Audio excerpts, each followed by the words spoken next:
Hey guys, how's it going? Kripp here. Got a D4 video for you guys today, and it explains damage over time. And a lot of people have tried the build that I have recently finished leveling to 100 with, the Firewall Sork. And I've had some very mixed reviews. Some people play the build and it's like, hey Kripp, this build does no damage. And other people play it and it's like, wow, this is the highest damage build I've ever played. So what is going on here? Do some people just suck? The answer is yes. But that's irrelevant of this. It generally, I believe, has to do with understanding damage over time mechanics and snapshotting. And this does apply to a lot more than just Sork, believe it or not. So let's get into it. If you've ever played Diablo and you have like this grayed out monster health bar, like we see an Ice Clan there. If we hit it, you see a little bit of health is missing, a little bit of health on the health bar. That's basically the amount of damage over time that is guaranteed to continue happening on the target, okay?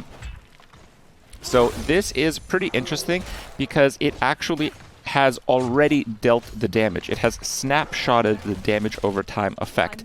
That is how it is able to have that. See, if we hit it 3 times, the damage over time it can be hard to see a little bit, but it's grayed out for a portion that it's guaranteed to happen. But because this portion of damage over time is snapshotted, if you apply any kind of debuffs, they effectively occur for the full duration. So if we do that and then do it, look at the difference. It's like 10 times higher, right? And that's because we have damage to crowd control, damage to frozen. We're using aspect of control, so we have more damage to frozen. There are a few things that don't work, however, and that has to do with, from what I've seen, legendary powers based on self-conditional effects. So the damage to vulnerable enemies, if... okay. There, go away. That was actually a bad way to do it. See, I used the Frost Nova after the ult, but the ult is constant damage over time. It doesn't do a burn. The burn is after the fact, so we'll talk about that in a second. Now, so conditional effects that have to do with the character, like damage to vulnerable while you have a barrier, or I believe the one that just while you have a barrier. So that damage will actually drop off a little bit because the self-conditioning effect is at play. So we can do the damage there. Again, as an example, it's doing like 200.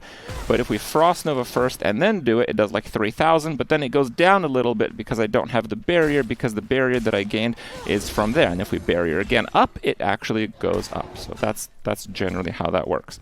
Now, when it comes to Firewall, it creates 2 different playstyles because Firewall has a damage over time component if the targets are in the Firewall itself, but if we get the second upgrade to Firewall, enemies continue burning for 3 seconds after leaving Firewall. So this actually makes the effect snapshot as well as having a recurring event. So if we use Firewall like this, and we just drag the mobs through it, it will do pretty low damage, and you have to account for that.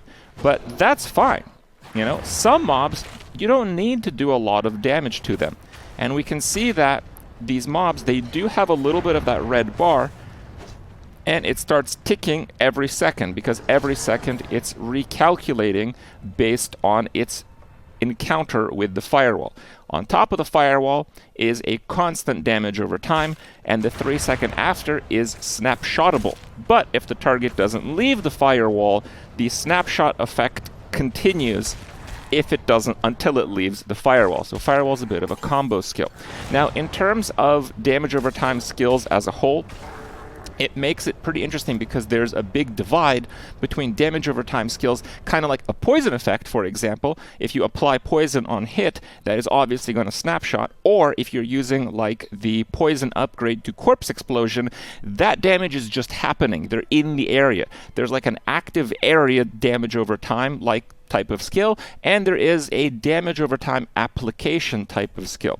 And in my experience, the damage over time application type of skill is a lot stronger. When it comes to playing the sorcerer, yes, kiting the mobs through your Firewall is essentially amazing for clearing low-level content. This is how you're going to do World Tier 1 and World Tier 2. But ultimately, you want to group up the mobs on one spot, do a firewall. Look at that. The damage is so much higher. And that's because we have aspect of control. They are controlled. They are crowd controlled, so we get all of the bonuses we have to that. We're using the glyph of control. Okay, I think this guy might survive like a second here. So we can use teleport, nova, and then firewall. And the damage is like 30,000. And with this build specifically, because the aspect of control, the reason we have it on amulet is because it's really good, it counts for each one. So if the target is stunned, you get 1.5 times damage. If the target is frozen, you get 1.5 times damage again. And if the target is immobilized, you guessed it, you get 1.5 times damage again. So that's how you see me playing Firewall, and I have my Firewall ticking on the target, and it's snapshotted for like 500,000 damage. I have all of these effects stacked. I'm getting the frozen from the Frost Nova. I am getting the stunned from the teleport unique chest, which is really good for this build. And lastly, I am usually using Meteor. And Meteor, with the second upgrade, which I just unspec to showcase that, it has an immobilize on impact. And if they're in the firewall, it will re-trigger the next tick, because if the damage goes up, it re-triggers. If the damage goes down, it maintains it until it has to refresh. So we get immobilized from the Meteor procs, and the Meteor procs actually proc very frequently, believe it or not, from teleport. Teleport has a really high lucky hit chance, so when I teleport, we usually have a meteor coming down because I grouped up all the monsters, every single one that I hit, 73% chance, and the meteor is landing right as I'm doing the Frost Nova and the Firewall on the exact position of my character.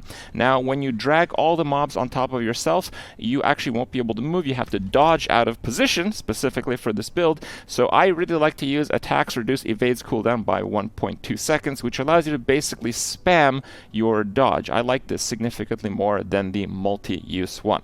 Now, there will be more about the Sorcerer in an upcoming guide, but this gives you a really interesting idea of how damage over time mechanics work in Diablo IV. It is, in my opinion, one of the better mechanics in the game. Damage over time snapshotting allows, on one hand, for you to gauge how much and in what order you want to use your skills based on the toughness of your enemies. It categorizes damage over time skills in at least 2 categories, and some of them are in between, like Firewall, and it gives you some consistency and allows you to see the guaranteed damage over time on the health bars, which is very good for pacing yourself when you're leveling because you don't quite know the power level of your character.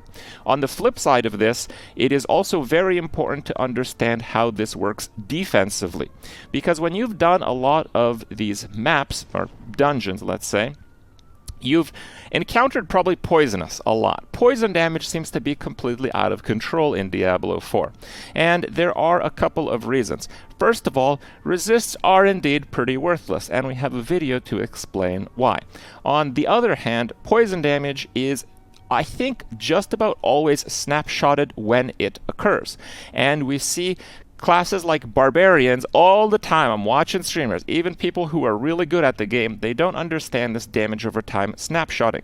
You cannot reduce the damage of the damage over time that has already snapshotted on your character. If you've been hit with a 1000 poison damage per second poison attack, you can't then use like Challenging Shout or whatever it is to reduce your damage taken by 60%. You will not take 60% less damage because the damage has already snapshotted on your character. The only way to counteract damage over time effects that have snapshotted on your character is to increase your life. And you can do this by healing using a potion, or in case of a sorcerer, using a barrier. Barriers are surprisingly strong because they trump the different mechanics that are otherwise really hard to manage. So that's where we're at. You've been informed now. Don't you tell me the Firewall build has low DPS, because it only has low DPS if you're dragging the mobs through the Firewall, but sometimes that's the right way to do it. See you next time.